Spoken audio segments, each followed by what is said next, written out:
How did this guy go from wanting a Monta Noble to then the SBDC101 and then finally narrowed it down to the SBDC051? I didn't. I still want the Monta Noble, but here's the thing. The wife and I are building a house. Funds are limited. Whatever funds I do have, I'm getting from the watches that I have already owned. So, I took a SARB 035 that I didn't wear anymore, and I know you're thinking, but Matt, why would you get rid of the 035? It's discontinued. Prices are going up. Or whatever. And that's because I have this SBGA 283 Grand Seiko. Kinda killed the SARB for me. So on an off note, I am kind of looking at the SARBs. The thing is, I don't need a watch. I just want to watch. You probably understand that feeling. You might want to take 5 minutes to thank me for finally getting a proper setup. Because I have kids, I was at Five Below earlier. If you know what Five Below is, you know they sell cheap crap. One of the things was a phone stand, and also, I'm on a $5 mic. So if I sound awesome, that's why, y'all. I'm moving up in the ranks, professional YouTubers. Watch out, here I come, I'm getting sponsorships and paid ads. Anywho, this watch is badass. I remember getting into watches like 2018, 17. Came across Bruce Williams. I saw him do a video on this. I thought that is the most beautiful watch I've ever seen because he does really good B-roll. So SBDC051 wasn't even on my radar, but these older models that are done so well are going for like 600 bucks, even less. I got this for less. I'll be honest with you. I got it for under 500. That's okay. That's okay. I thought about doing the SBDC101, but those prices are about 800 or more. 800's on the low end because we're building a house and I only had that SARB money to work with. This is what fit into the budget. So another fun fact, this is a big watch. I'm used to like 39mm, Black Bay 58, that Grand Seiko is 39mm, so I don't know. I thought for the price I got it for, you know, if I flipped it, I wouldn't really lose any money. I was always curious about this watch. So I picked it up and it's not bad. I mean, I had the Tudor Heritage 41mm, you know, 14mm stick, and was it 20mm lug width, and it's probably like, I don't know, 48 lug to lug, might be a little longer, might be closer to 50, which this is what this is. This is like 49mm from lug to lug, so it's kind of long. And it's got the male end link, so it's probably more like 50 or 52 or something. I don't have calipers. This isn't that kind of show. We're not going to get into that.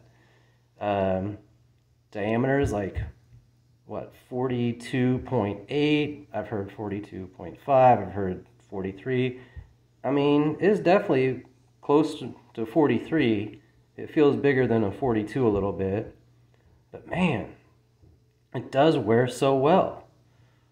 Look at that thinned out profile. You have such great finishing on this. I mean, the brushing on this is excellent. The chamfer, the polished chamfer, I've heard other YouTubers say that it's Zaratsu polishing.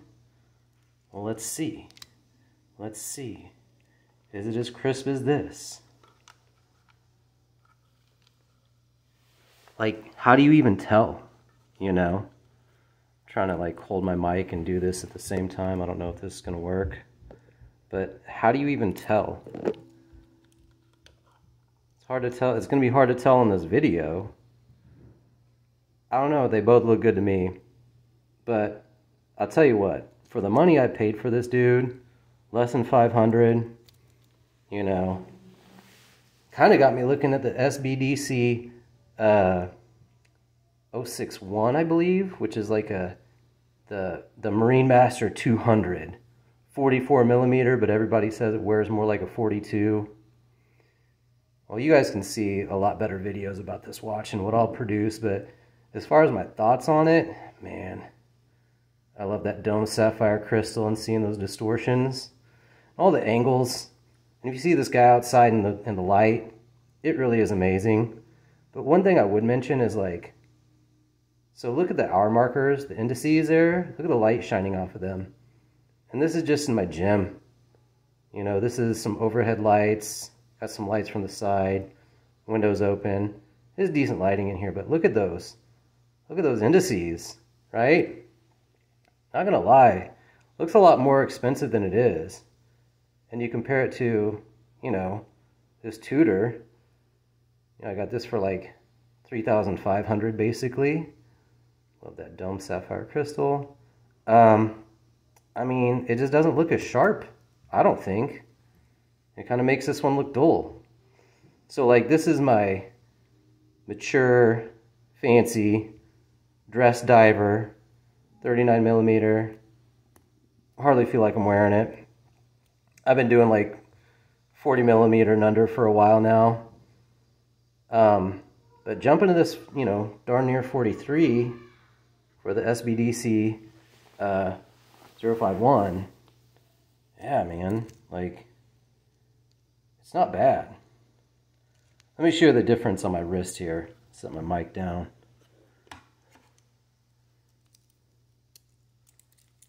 So I have a pretty much bang on 6 or 7-inch wrist rather, and you can see it doesn't hang over too much. It definitely looks bigger from my, you know, viewpoint than say, you know, definitely like the Black Bay. And it's pretty comfortable, especially considering that's one of the reasons I got rid of the 41 millimeter Black Bay, was it was so heavy. I mean, this one's got some heft to it, but I feel like the way Seiko does their case, it really distributes the weight well and doesn't feel like, I don't get that wrist fatigue that I got with the Tudor Black Bay 41 Heritage full size. Not this guy, because again, this 39 millimeter. And you guys know, or need to know, I watch all the YouTubers, good, bad, and different. There's some I don't like, there's some I think are pretty good. Mostly I just try to watch them and see like the different angles and views of the watch and get other people's thoughts on them. Like, I read the comments a ton. Sometimes I don't even see the videos. I'm so busy reading the comments about a watch. And anywho, this guy named Watch Chris, I think he just did a Talking Watches Hodinky thing. He did his whole collection.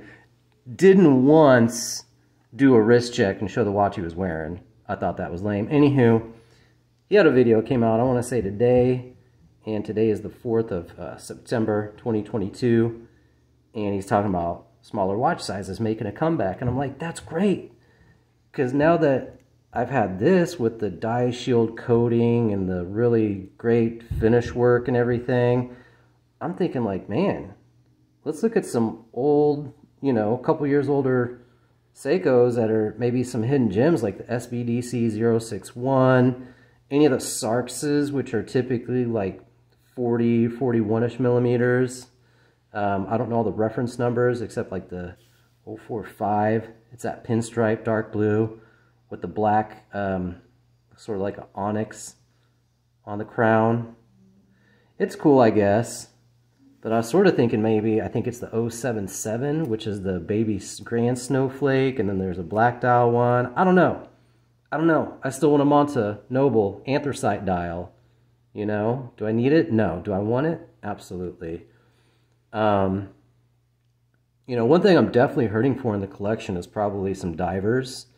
If you're looking at this here. Oh, this is a funny note. So, you know, doing my research on this, I saw this guy named Peter Kotska, or however you say his name, and he did this versus the SBDC101, and I think I agreed with him, and that's one of the reasons I got this, is I felt like the case shape was a lot more sleek, and from what I could tell in the video anyways, the finishing for this was done a lot nicer than on the new 101, even though I'd probably like that size better. So I kind of took the plunge and said, okay, I'm doing mostly, you know, smaller watches, 39 millimeter. That Montenoble is going to be 38. I'll get it eventually, but you know, let's get into the house first. Yeah. So moving up in size, this guy's like 44, and I think I might try to sell him. I don't know. I don't know what I'd get out of an old Save the Ocean turtle. So anywho, Peter Kotska said the finishing on this one's better than the 101, so I went with that. Sizing ended up not being too much of a problem for me. The weight's so good. I really like how it's done. So yeah, I started looking at some of those older Seikos that, you know, no one really talks about anymore. They're kind of hot when they first came out, 2017, 2018. A lot of videos on them. Yeah. Get some of those or save the money for the Montenoble. Kind of lead towards saving money for the Noble, but, you know, it's been about a year since I bought a watch and I was just having an itch. So I just had to get this guy. And so I'm showing it to you and all the reasons why I got it. Wanted a Noble, didn't have the money for a Noble. Started looking at the Seiko Diver SBDC051 because I thought, well, I get something I've always liked, maybe smaller. Then I also thought, well, I've got the Black Bay, why do I need the 101? Well, you don't really need any of them, but you know how it is. So, long story short, started doing research, found this guy, found him for super cheap. I think one of the reasons why these are so low is, I mean, obviously they're older, but I just think the sizing, the trends, like some of the videos are pointing out, you know, they're going down. So, you know, take this moment to go up. Buy some older models that are a little bit bigger. Trends will come back around. Plus also, you know, buy what you like. You know, I like these. I want more. I had an Omega. I've had a couple Omegas. Maybe I'll get an Omega someday, but right now, where the money's at and where I'm thinking about going with watches is more like, yeah, a Monta, something really well made like that, but for, heck, even under $2,000. You know, one of the things I was thinking is, what I'd like to do eventually is I'll have the collection as is or whatever. I'll wear them, get my enjoyment, try not to beat the crap out of them, pass them down to my son eventually, you know. That's one good way to rationalize this and justify all this, right? This isn't really for me. This is for my family. These are the sacrifices we make, right? So, with that thought in mind, I thought, maybe not so much in-house like this Tudor and this Grand Seiko. Obviously, I'm keeping those. Those are never going anywhere. But, you know, further down the line, if it's a watch that, you know, reminds them of me, because I also have a daughter, she should get some as well. You know, and they want to wear it, something that's going to be easy to fix and service would be, you know, an H35, Salida, and the Oris, and then the 6R15 and the SBDC051. So that's kind of what I was thinking. Hey, how about this Oris, y'all? You see Oris moving up market with their caliber 400. I mean, cool and all. In fact, this Oris sort of made me sell the Omegas I had, especially the Aquaterra, because when I can compare the finishing between the Oris and my Omega, I felt like it wasn't like miles off. It's definitely better than this Seiko, although I do like the Dia Shield, and this doesn't have anything like that. I'll tell you one thing I don't like, or a couple things I don't like about this one, is the protruding male links on the end links. You obviously have the way the bracelet folds on like the Oris here, doing like so, where with this it's more like my Sarb, right? If I want to lay this down, it's laying like this on top of these links. It doesn't like lay flat. Whatever, I know, first world problems, right? You know, this originally, the watch I saw it go from anywhere from like 800 to 1100. You know, no sign crown. Again, you can watch better produced videos to hear someone complain about that. But for what it is and for getting it under 500, I'll tell you what, it's what's been on my wrist for the last 2 weeks. Haven't worn this Oris in a minute. I barely ever wear this turtle, so I'm thinking about selling it. Although, what is it, the SPBJ something. There's a new, it's called the Slim Turtle, 41 millimeter. They got one in black on the rubber. Tell you what, I'd sell this for that in a heartbeat. They're 800 though, which also at that price point, if I was to choose between this for 800, and if I'm guessing that new 41 millimeter Slim Turtle is anywhere near the finishing like this, you know, 800 for this versus 800 for this would be a better value. I don't really know what the finishing on the new turtles is like. I've seen a few videos on them.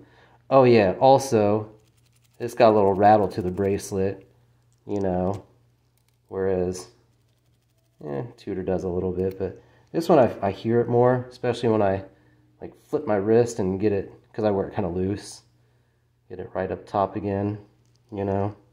Let's see here. You're probably going to get a bracelet rattle in anything, but anyways, man, Grand Seiko. This guy is definitely not going anywhere. People that spend multiple thousands of dollars on a Datejust,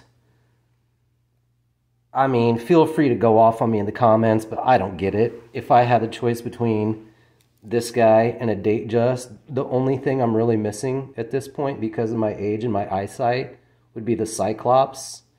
Because I do sometimes have to wear readers, and it's hard to see the date sometimes, but, you know, whatever. Is it worth another couple thousand so I can say I have a Rolex? Probably not.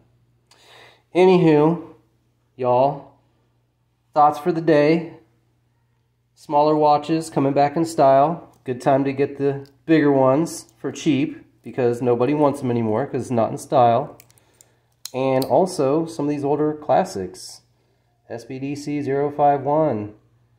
Look at videos of the new 101 and look at like finishing compared to this. I really do think you're getting less quality for more money on the new ones. And even though these are bigger, I think these are a little bit better made from what I can tell from just my experience with this one and what I saw in other videos, whatnot. You know, and it looks down the barrel too. It's not bad. I'm telling you. I really think that Black Bay Heritage turned me off of bigger watches, but this one's like, yeah, it wears so much better than that Tudor did. That thing was just a brick on your wrist. Plus, it's got that sexy case. It doesn't even look, it's like 13.8 millimeters. It doesn't look like that at all the way they do the case. But yeah, y'all are on a budget right now. You like quality over quantity like I do. Then I would say, yeah, some of these older model Seikos, the Sarks, the SBDC061, that's a good way to go. You know, get them on the cheap when they're going down, you know. Get the Oris with the Sellita. You don't need the 400 movement. Sellita's fine. This thing's keeping great time. What are you talking about? Because the bracelet and the cases are the same. I mean, I get it. You're paying all that much more money for the movement, really, and it's a 10-year servicing, but you know, what, 3,000-4,000 versus about 1,000, or you can get one of these used for $1,000 or under. That's what I should have done. I got mine new, but whatever. You know, these guys, I got this for like $285 back in 2018, and I just for fun, I looked on eBay, and they're trying to sell them for $400 or $500. I'm like, okay. All watch prices going up. Invest in these, not Rolex, right? That's right. Go to town on me in the comments. Tell me how stupid I am. I don't care. Would I do a video like every year? Maybe twice a year if you're lucky? Or if I'm feeling bored? Grand Seiko, get you one of these. I don't know. That's my thoughts. Still want a Manta, but this, you know, had the itch to buy a watch. Sold the Sarb, got this. I think it's a better, quote-unquote, quality watch, so I don't feel like too bad about it. And then really this is the rest of them. 5 watches. That's it. It's kind of like to keep it small.